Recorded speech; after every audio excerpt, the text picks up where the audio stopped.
Pernahkah kalian bertanya-tanya bagaimana seseorang sukses menjalankan dua profesinya, yaitu sebagai seorang pebisnis dan seorang dosen? Nah, hari ini kita akan mengupas cerita inspiratif dari seorang yang bisa membuktikan bahwa passion dan manajemen waktu yang cermat bisa diselaraskan dengan sukses. Halo, selamat datang di Jejak Inspiratif Podcast. Saya Sri Eka Dewi. Dan saya Hasniat. Mari kita dengarkan narasumber kami yang menjalankan dua profesinya dan pelajaran apa yang bisa kita ambil dari perjuangannya. Sekarang mari kita sambut tamu spesial kita, Bapak Adam Latif. Beliau adalah seorang dosen di Universitas Muhammadiyah Sidrap Rapang dan sekaligus seorang owner dari toko Mujurjaya di Sidrap. Ya. Oke. Selamat datang Pak Adam, senang sekali bisa mengobrol langsung dan bisa belajar dari pengalaman Bapak. Oke. Ya, Assalamualaikum warahmatullahi wabarakatuh. Waalaikumsalam. Dan selamat sore. Terima kasih kepercayaan yang telah diberikan kepada saya sebagai narasumber pada sore hari ini. Begitu pula saya cuma terima kasih kepada dosen pembimbing dalam hal ini Andi Rizka, Andriani Safarudin sebagai SE, AK, MA, MM, ya. Oke, baik. Yang selanjutnya saya terima kasih pula kepada mahasiswa yang telah mengambil bagian pada persembahan ini. Ada saya lihat 4 orang, ya. Baik. Kami juga sangat berterima kasih karena Bapak ingin menyempatkan waktu untuk hadir di podcast kami. Nah, untuk mulai obrolan hari ini, Pak, bisa ceritakan sedikit tentang bisnis Bapak. Bisnis Bapak ini bergerak di bidang apa dan bagaimana awal mulai berdirinya? Oh ya, bisnis saya bergerak di yang pertama itu awalnya saya mau menyediakan produk tas sekolah dan tas pakaian. Di samping ada juga koper, tapi yang lebih banyak itu adalah tas sekolah. Mulai dari TK sampai perguruan tinggi. Ya. Nah, kemudian merembet ke setelah melihat kebutuhan ya masyarakat, khususnya masyarakat bidang pendidikan butuhkan tas, maka saya menyediakan lagi pakaian sekolah mulai dari TK sampai SMA atau SMK. Ya. Pertanyaan berikutnya nih Pak ya. Lalu bagaimana perjalanan Bapak untuk menjadi seorang dosen? Apa yang memotivasi Bapak untuk menjalani dua profesi sekaligus sebagai dosen dan pebisnis? Oke. Pertama ketika saya selesai di Unhas tahun 1996, saya mencari kerja. Pertama-tama saya kerja sebagai dosen luar biasa di Alugasali baru. Ya.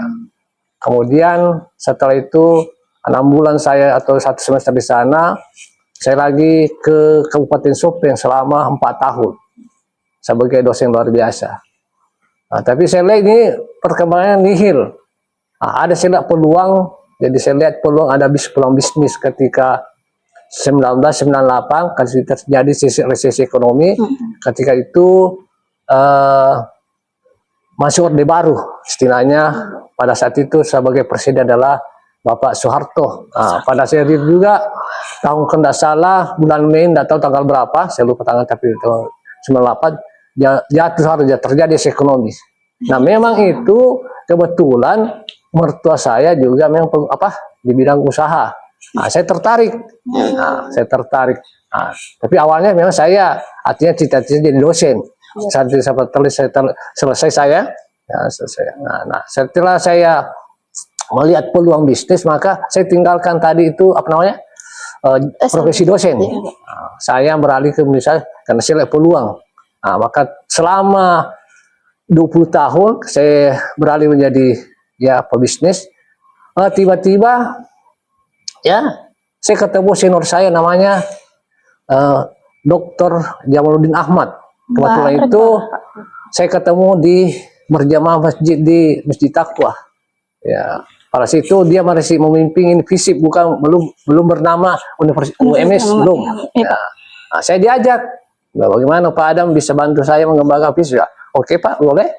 Karena juga saya ada pengalaman sudah hampir 4 tahun. Ya oke, saya bergabung di situ. Nah, tetapi ketika saya mau jadi dosen, saya dulu musyawarah dengan keluarga karena bisnis saya sudah berkembang selama 20 tahun. Ya, dari 98 sampai 2001 kan data 2006 ya. Nah, saya panggil istri saya terutama sebagai pendamping utama saya. Nah, karena dia kalau itu perempuan belajar tahu model-model. Iya, Pak. Ya, karena di rumah itu bukan hanya pakaian sekolah tuntas, tapi banyak produk saya jual. Ya, ada pakaian muslim, jubah, ya itu. Kemudian ada kopiah, punya kebutuhan sekitar 8 lah. Iya, Pak. Bahkan pelanggan saya dari perbatasan Kabupaten Enrekan dengan Sidrap. Itu namanya Kampung Marwanging, ya, Maiwah. Nah, saya tahu dia kan bahasanya dari sana. Nah, jadi begitu. Nah, ketika saya beralih jadi dosen, saya panggil dulu istri saya. Saya bilang, bagaimana? Apa Anda siap memimpin ini usaha kalau saya beralih? Dia bilang, siap Pak. Nah, karena kenapa? Saya bilang, jangan sampai juga saya menyesal kalau saya tidak ambil ini tawaran Pak. Ya, Pak Inur saya, karena itu Pak Dr. Jamaludin belum dia profesor pada saat itu, dia Inur saya di Unhas. Nah, dan memang juga akrab di organisasi Muhammadiyah. Ya. Nah, setelah saya selesai di Makassar, Unismo, saya laju S2 di situ. Nah, balik kembali saya menghadap sama ketua spesies, belum rektor. Oh, ini jasa saya Pak.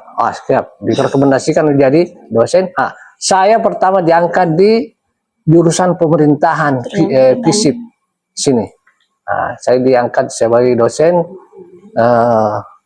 dengan SK ada. Bukan lagi dosen luar biasa, bukan lagi. Tapi langsung dosen tetap yayasan. Ada SK-nya. Nah, 2 tahun begitu saya diuruskan jadi dosen tetap. Jadi sudah ada pengakuan dari LL Dikti sebagai dosen resmi. Jadi usaha saya berkembang, namun saya alihkan kepada istri saya, tetapi saya kontrol dari belakang, terutama masalah manajemen keuangan. Berarti yang menghandle setelah Bapak beralih profesi, yang menghandle sementara itu istrinya Bapak? Ya, jadi saya hanya mengatur keuangan, nanti saya kontrol keuangannya. Jadi saya kontrol apa-apa barang yang saya minta, catat apa yang tidak ada. Ya, karena tadi kemungkinan saya di toko saya itu kemungkinan ya kurang lebih 30 produk saya jual. Ya, ada namanya pakaian pramuka, butuh pramuka. Jadi saya sudah tahu kebutuhan, ya apa kebutuhan pendidikan, bidang ya, apakah kebutuhan masyarakat gitu. Karena saya jual juga seperti handuk, pakaian dalam, semua. Jadi sehingga ya konsumen saya, pasar saya itu senang belanja di luar karena sudah lengkap. Sudah lengkap, ya Pak. Istilahnya kalau dia masuk, saya tidak kemana-mana lagi cari. Langsung satu toko saja. Satu toko sudah ada semua. Jadi berarti di sini apa? Teori pelayanan. Teori pelayanan. Dan kemudian kalau ada pelanggan saya pakai teori 3S. Apa itu Pak? Ya, 3S itu ada senyum. Senyum. Ya, jadi saya ajar karyawan, karena karyawan saya ada 3, bahkan di pasar ada 6, ya. Jadi ada sekitar 9, ya. Nah, jadi dia dulu harus senyum, ya, kemudian sapa, kemudian salam. Jadi kalau dia senyum, jangan kita cemberut. Ya, baru sudah ketemu sudah ada perasaan enak. Belum nih, jadi senyum. Dari kita tanya, ya, salam. Ya, ada 3 itu memang kuncinya itu. Nah, biar bukan saya pakai, saya juga pakai biasa saya lihat di layar kaca. Jadi, nah gitu. Nah, menjalankan 2 profesi sekaligus pasti penuh tantangan nih Pak. Boleh ceritakan kepada kami tantangan apa yang Bapak hadapi selama menjalankan 2 profesi ini dan bagaimana cara Bapak mengatasinya? Dan bagaimana Bapak mengatur waktu agar 2 profesi Bapak ini bisa beriring berjalan dan tidak ada yang tertinggal? Ya, seperti saya katakan tadi, pakai manajemen waktu, keuangan. Nah, kemudian saya tadi dari belakang saya kontrol apa saya minta kepada karyawan saya, ketika ada barang atau produk yang kurang dicatat. Ya, jangan sampai habis, karena maksudnya saya ini jangan sekali-kali kecewakan konsumen ketika datang di tempat membeli. Itu Pak. jangan. Ketika konsumen kecewa, itu bisa saja pindah cari ke lain toko. Yang lain. ya. Jadi saya kalau ada gitu lapor dari karyawan, "Oh, tidak ada ini Pak Haji." Saya bilang, saya berusaha, apakah saya kepintaran cari atau ke pasar apa, biar harganya, biar sedia untung. Yang penting untung sudah mengikat pelanggan saya. Ya gitu. Baiklah, berikutnya, selain itu apakah ada kebiasaan atau rutinitas harian khusus yang membantu Bapak tetap produktif menjalankan kedua peran tersebut? Nah, itulah tadi saya bilang, istri saya dan ada karyawan di rumah 3. Jadi karya itu lain tugas, ini kamu tugas bagian pelayanan, ini kamu bagian gudang supaya sudah hafal barang, ini bagian yang membantu yang keduanya. Nah, saya bilang kalau ada problem jangan bilang tidak ada, atau jangan bilang tidak ada, bilang saja habis. Beda bahasa, tidak ada habis. Ya, logika beda. Kalau berarti tidak, berarti tidak pernah dijual.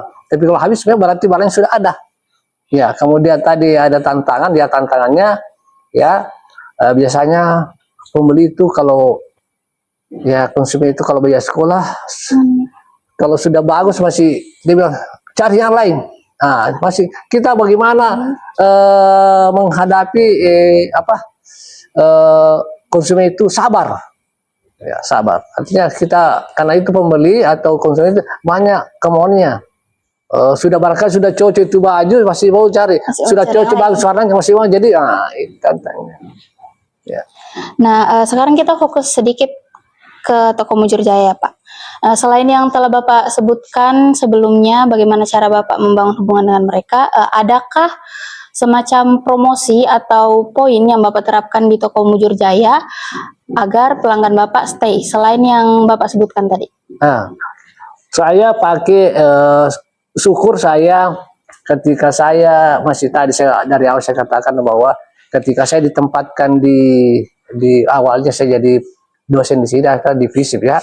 Nah, nggak tahu apa pertimbangan apa Pak Rektor sudah menjadi universitas ini dia tempatkan saya ke Fakultas Ekonomi Digital. Barangkali pertimbangannya itu adalah melihat pengalaman saya sebagai bukan juga pengusaha ya, tapi ada pengalaman.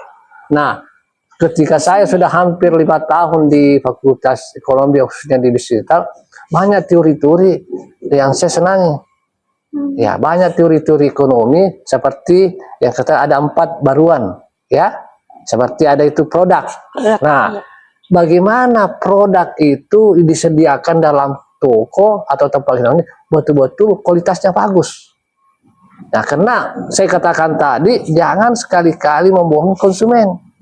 Kalau katakan mereka ini produk bagus, ya, nah, sehingga dia puas ketika dia sudah pakai, dia beli, dia pakai, puas, dia datang kembali. Tapi ketika dia tidak puas, akan kecewa, akan tidak akan kembali itu. Jadi saya pakai itu barang 4. Kemudian harganya bagaimana? Harganya terjangkau. Nah, jangan kita sebagai ya punya produk.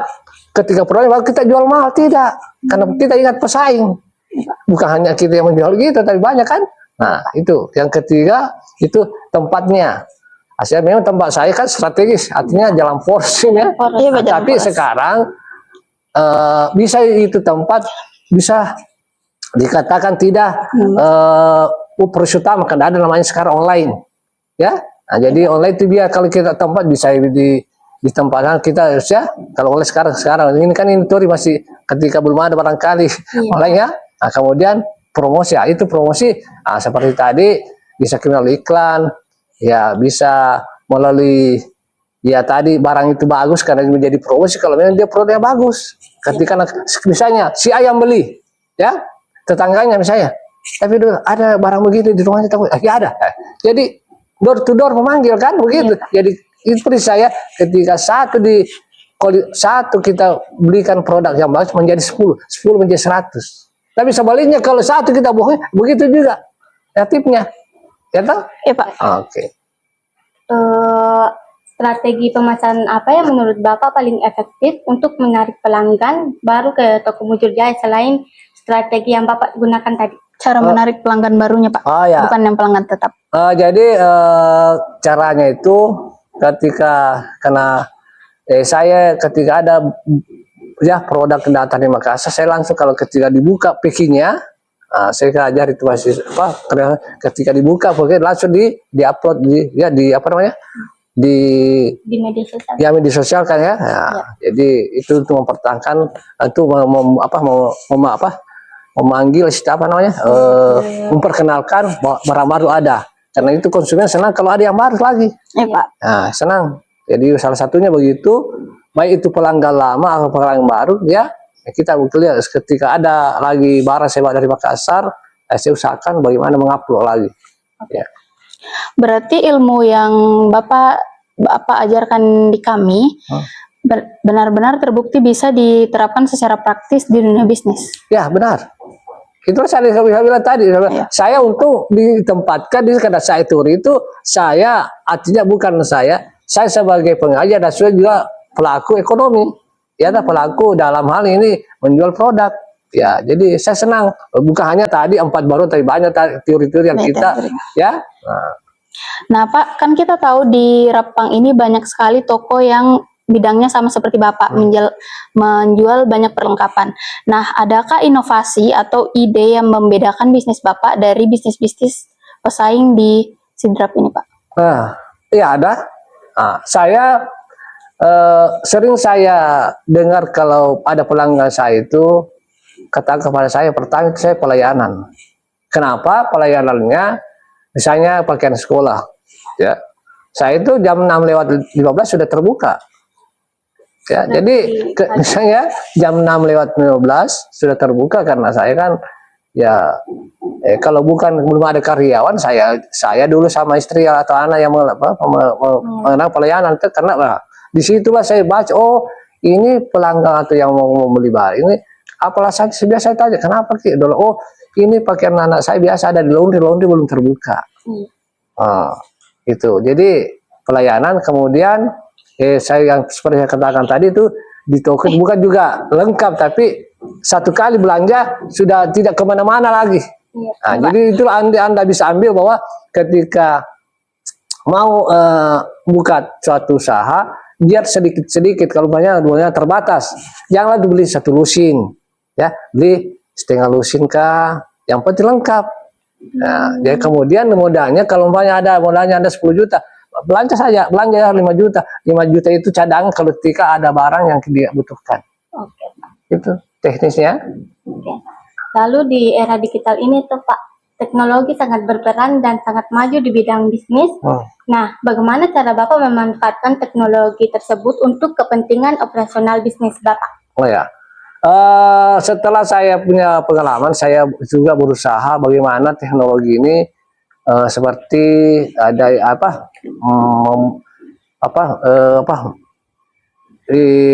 memasarkan produk itu melalui umpamanya media sosial. Nah, tetapi di sini kendala saya tidak ada karyawan. Selalu saya ajar anak saya tetapkan satu karyawan tuh yang berani untuk menetapin sehingga bisa tetap. Tapi ini kendala saya, belum bisa saya tetapkan satu karyawan untuk menangani hal ini. Nah, tapi di sini untuk saya sudah hampir 30 tahun di bidang ini, jadi pelanggan saya itu masih banyak yang offline. Ya, jadi pelanggan saya itu masih banyak yang datang melalui offline. Data berapa persen, sedikit persen kalau saya dari melalui online. Ya, itu tata saya. Kalau boleh tahu Pak, karyawan di toko Bapak ada berapa sekarang? Yang aktif itu ada 3. Bagaimana bagaimana gaya kepemimpinan Bapak untuk mengelola karyawan Bapak, dan kan toko anak Bapak kan juga di sebelah, berarti itu satu karyawan atau beda karyawan Pak? Satu bidang kan ya, ada jurus seperti saya katakan, ini bidangnya ini bidangnya ini itu. Ya. Jadi bagaimana gaya kepemimpinan Bapak untuk mengatur 2 toko itu dengan 3 karyawan yang sama? Begini, jadi ketika saya rekrut pertama, saya dulu tanya. Saya langsung tanya, ini supaya karyawan A punya pengalaman? Belum. Nah, berarti artinya sama sekali putih. Ya. Biasa ada juga sudah ada pengalaman tapi beda bidang. Nah, ketika dia masih putih, artinya saya kasih target 3 bulan. Nah, tapi tetap saya kasih honor. Nah, ketika sudah mengenal, saya kasih nilai lagi. Ya, jadi begitu. Jadi saya kasih begitu. Jadi akhirnya kemudian saya sistem pekerja saya per jam. Oh, per jam Pak. Ya, artinya bisa saya tetapkan 1 juta per bulan. Nah, ketika dia tidak masuk maka saya kurangi. Jadi saya kali 1 juta bagi 30 hari.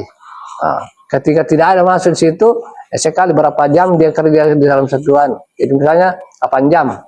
Ketika situ saya bagi. Ketika dia tidak masuk saya kurangi.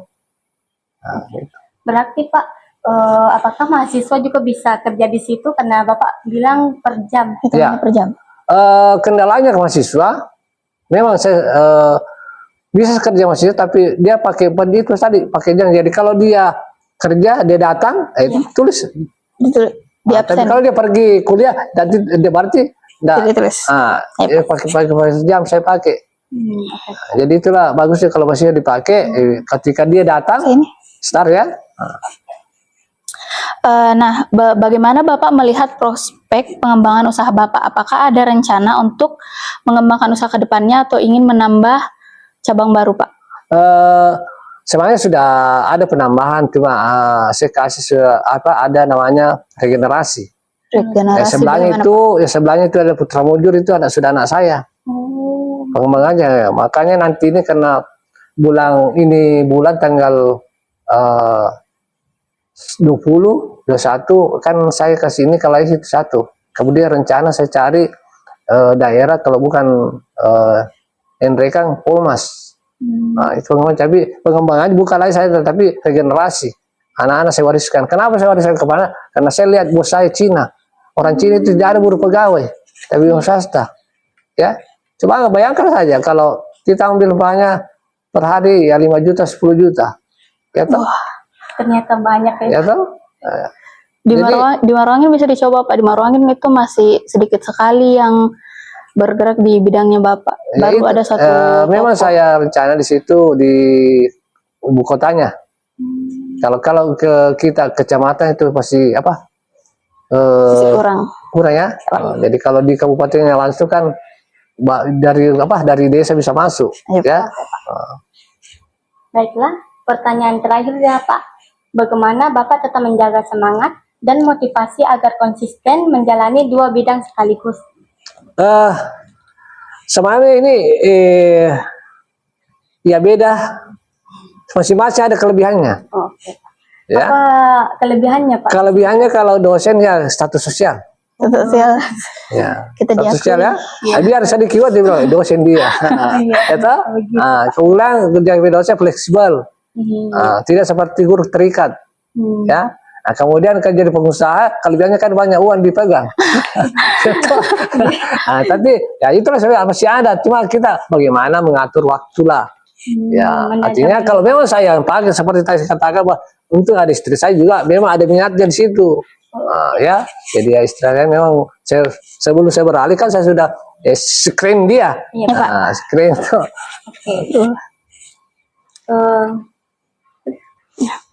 Baiklah, terima kasih. Terima kasih banyak Pak Adam atas semua pertanyaan yang sangat menginspirasi dan inspiratif tentang bagaimana Bapak menjaga semangat dan motivasi dalam menjalani 2 profesi sekaligus. Ya, tapi begini ya, saya tambah sedikit sebelum selama saya berbisnis 20 tahun ada teori yang saya biasa lakukan di mahasiswa.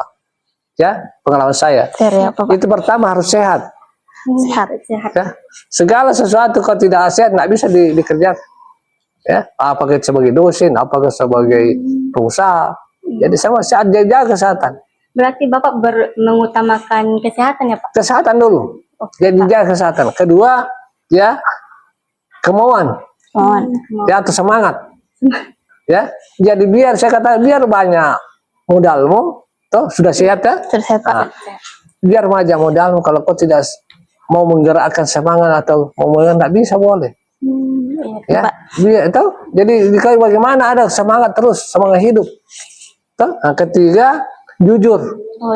Jujur ya, harus jujur. Nah, atau bisa dipercaya sama orang.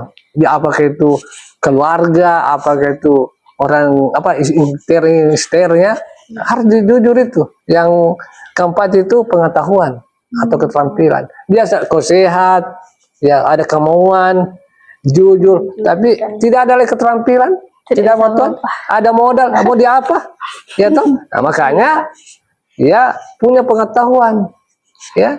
Nah, kemudian terakhir ya selanjutnya adalah berdoa. Nah, kemudian modal, tetap modal. Karena kita ketika usaha itu sudah besar, butuh modal, ekspansi, ya, butuh produk yang banyak, ya toh? Gitu. Oke, sudah. Nah, sekarang kita akan ajak Bapak untuk main game sederhana, yaitu game mitos fakta. Kami akan memberikan Bapak beberapa pertanyaan yang akan Bapak jawab menggunakan dua papan ini. Ya. Dan Bapak memberikan alasan kepada kami mengapa hal tersebut menjadi mitos atau fakta. Ya. Jadi fakta, mitos. Ya, oke. Tapi Pak, apanya? saya sama Hasniar kasih Bapak pertanyaan, pertanyaan tentang mitos atau fakta. Bapak bisa jawab menggunakan dua papan ini, itu fakta atau mitos. Oke. Tapi beri kami juga alasan kenapa hal tersebut menjadi mitos. Tapi Pak, kita mulai ya Pak. Ya. Mitos atau fakta? Untuk memulai sebuah bisnis, kita harus mempunyai modal besar terlebih dahulu. Fakta apa? Itu mitos itu. Ya, mitos. Kenapa? Kenapa saya katakan mitos? Banyak pengusaha bukan modal besar dan bisa berjalan. Makanya tadi ada teori saya itu tadi 5 atau 6. Ya? Jadi mitos itu. Biar besar modal, kalau tidak ada semangat mau bikin apa? Mau bikin apa? Itu jadi harus modal pertama itu sehat dari tadi dan ada kemauan. Jadi mitos itu biar wajar modalnya orang kalau tidak mau. Jadi modal besar itu bukan penentu ya Pak? Bukan. Yang penting sehat dan mau bekerja. Ya Pak. Ya. Dan seperti yang dikatakan pengusaha, ada salah satu pengusaha itu Hairul Tanjung. Ya, ketika kita punya peluang eksekusi. Ya, ketika ada peluang, ya dua pengusaha besar ini ketika ada peluang eksekusi. Juga pengusaha itu namanya Rusdi Mas. Ketika ada peluang ini menit eksekusi, jangan tunda-tunda. Ada kesempatan. Nah itu. Ya tetap sama bukan ya banyak, cuma saya tidak bisa disampaikan di sini ada pengusaha besar bukan punya modal besar, ya. Jadi itu mitos, ya. Oke. Baiklah, berikutnya mitos atau fakta.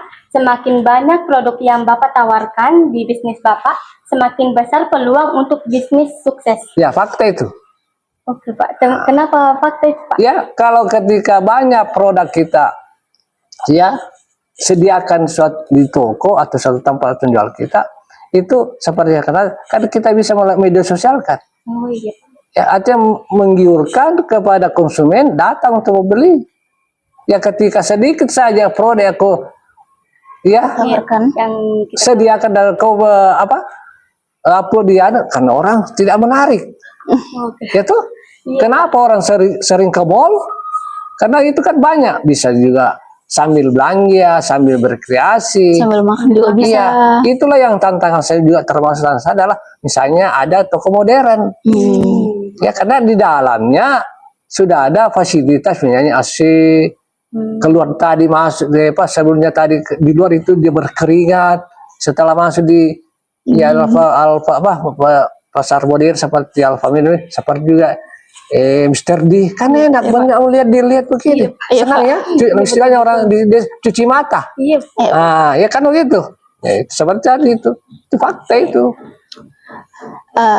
Sebelum pertanyaan berikutnya Pak, bisakah diangkat lebih tinggi ya agar lebih terlihat di kamera Pak? Ya, pertanyaan berikutnya, mitos atau fakta, bisnis barang kebutuhan sekolah selalu ramai di bulan tertentu saja seperti saat masuk sekolah? Itu fakta itu. Ya. Fakta. Ya jadi pakai bisnis pakai suara itu memang ramai ketika ajaran baru. Ajaran baru. Ya karena kenapa? Utamanya murid baru. Ya murid baru itu. Jadi biasa saya lihat tanya-tanya biasa nanya orang 3, 5. Ya, Langsung datang. ada SD, ada SMP, ada SMP. Ya, dia utamakan dulu yang mau baru masuk. Baru masuk. Ataukah kalau kan juga ikut-ikutan yang siswa lamanya, ikut Baju beli. baru. Tapi kalau SMA masih bisa dia bersabar dulu, nak kasih adu dulu adiknya, bisa begitu, itu fakta. Setelah selesai, ya musimnya agak kendor. Makanya di rumah saya bukan hanya pakaian sekolah, jadi banyak misalnya handuk, pakaian dalam seperti tadi, ada yang jadi bukan hanya, jadi saya artinya bukan ada musim, jadi saya di toko itu rasain ya, ada usaha saya dan ada 4, ada tiga musim, ya.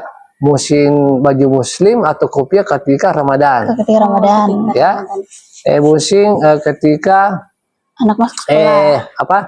ketika pakaian sekolah tadi. Pendaftaran. Pendaftaran. Musim ketiga 17 Agustus. Ternyata. Berarti Jadi barang di Bapak betul-betul lengkap ya Pak? Ya, jadi saya lihat, bahkan tadi saya lihat peluang. Jadi peluangnya tuh, ini bendera, umbul-umbul. Pas kalian gerak jalan, ya toh? Pakaian karnaval, ya toh? Kemudian kalau musim lebaran atau bulan puasa, ya kopiah, pakaian muslim, sajadah, sarung, ya. Kemudian pakaian sekolah, ya tentu pakaian sekolah termasuk pakaian pramukanya, ya kan begitu. Oke. Berikutnya, mitos atau fakta. Bisnis kebutuhan sekolah tidak perlu inovasi karena produknya standar dan sama saja setiap tahunnya, Pak. Sebenarnya itu senda atau antara fakta atau mitos, karena yang kan saya hanya menjual. Tetapi yang harus sebetulnya faktanya itu kalau saya yang membuat atau memproduksi pakaian sekolah. Yang memproduksi yang harus bikin inovasi. Karena khususnya daerah Sidrap itu atau Rapa itu kadang ada namanya kain kursika. Kain kursika apa itu pakaian sekolah kayak itu nama siswa, siswa tidak mau kalau bukan itu, pakaian mahal. Tapi itu yang tebal. Tebal. Abu-abu apa namanya? Basah. Ya, abu basah. Ya. Jadi kalau tidak, kemudian kalau bajunya harus yang berkotak-kotak. Kalau di kota di daerah lain, ya begitu. Sehingga di rumah itu ketika ada orang daerah baru misalnya dari Palupu, dari Toraja, ya, dan dia cari itu, bilang, kenapa saya tanya, kenapa kita belum tidak ada di kampung begini. Kainnya saya katanya Pamatex yang polos. Itu jadi tentu butuh inovasi. Iya Pak. Pertanyaan berikutnya nih Pak. Mitos atau fakta, jika kita menjadi seorang dosen, kita hanya dapat mengajar dan tidak memiliki peluang untuk mengembangkan bisnis sampingan. Mitos itu. Saya yang alami nih. Itu tadi saya bilang, iya.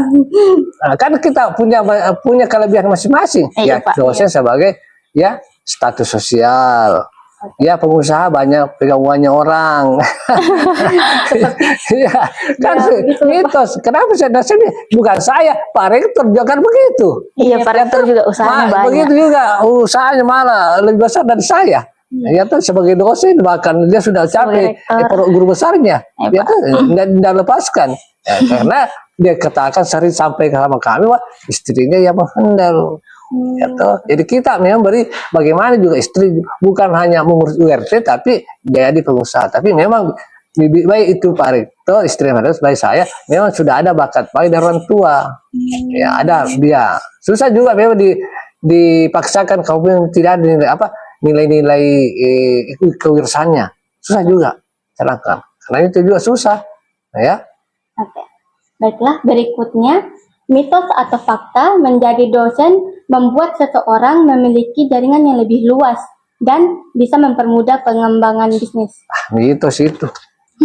Kalau saya bandingkan saya bandingkan pelanggan saya dengan dosen ke rumah. 0, berapa % yang datang belanja di rumah. Ternyata begitu. Enggak, Ji.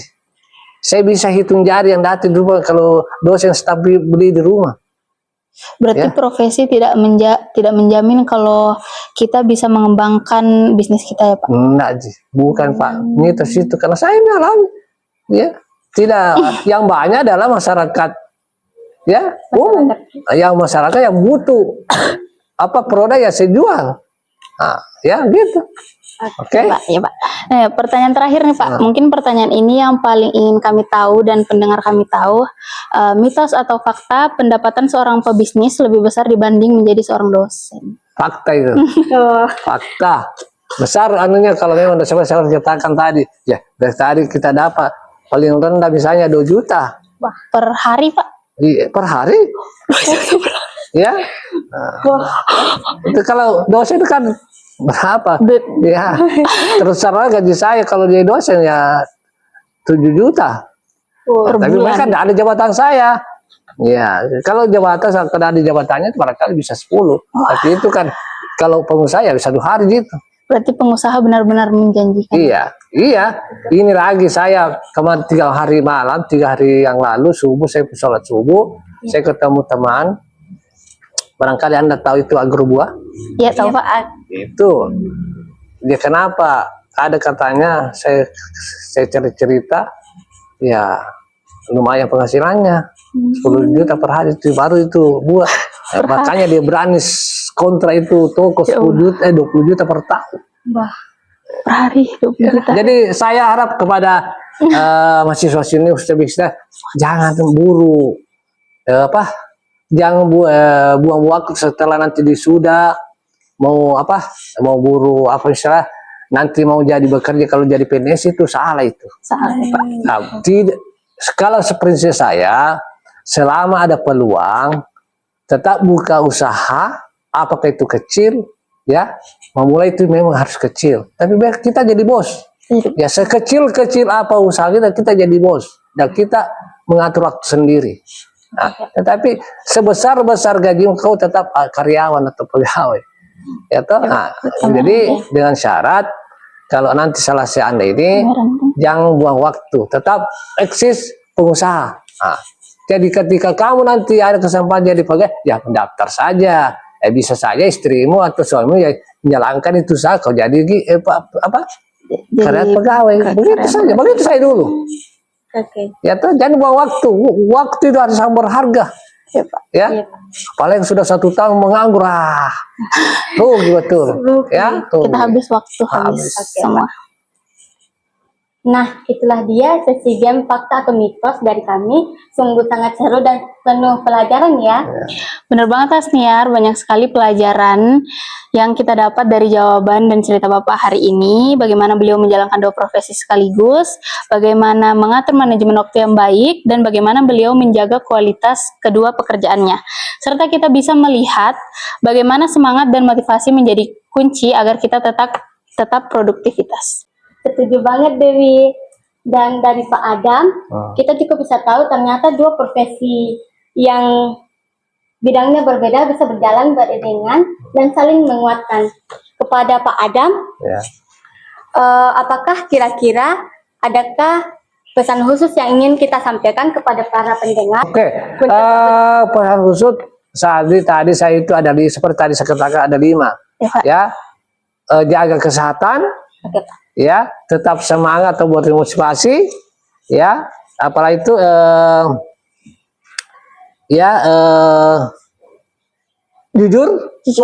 jujur itu modal. Seperti disampaikan oleh pengusaha besar Sulawesi Selatan itu Aksar Mahmud bahwa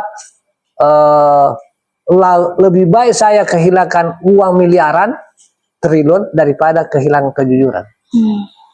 Ya, dengan jujur saya bisa peroleh itu uang, tapi kalau hilang kembali saya tidak bisa lagi peroleh. Ya, jadi itu ya. Ya, kemudian pengetahuan. Tanpa pengetahuan, tanpa ketahuan, Anda bisa tidak berbuat apa-apa. Ya, ya. Kemudian selalu berdoa. Ketika sudah berusaha, berdoa tawakal. Nah, dan terakhir, ya tetap dibutuhkan modal untuk ekspansi suatu usaha. Nah, makanya tadi saya bilang, ketika Anda nanti selesai, jangan buang-buang waktu. Ya, jangan buang waktu. Tetap cari usaha apa, itu usaha bisa timbul dari ide kita, bisa kita membaca, bisa dari pengetahuan tadi, bisa kita melalui magang. Ya, salah satu cara untuk memperoleh suatu pengetahuan adalah kita magang. Ketika Anda magang, jangan langsung bicara berapa gaji saya. Ya, Pak. Syukur Anda mau diterima. Ya, nah, itulah bagusnya di program kita bisnis. Ada magang, ada magang intern, ada magang ekstern. Maksudnya magang intern itu diadakan oleh fakultas ketika ada 4 bulan. Nampaknya ditempatkan di Sorako. Nah, ini ada namanya yang magang ekstern ditempatkan ke luar negeri Taiwan.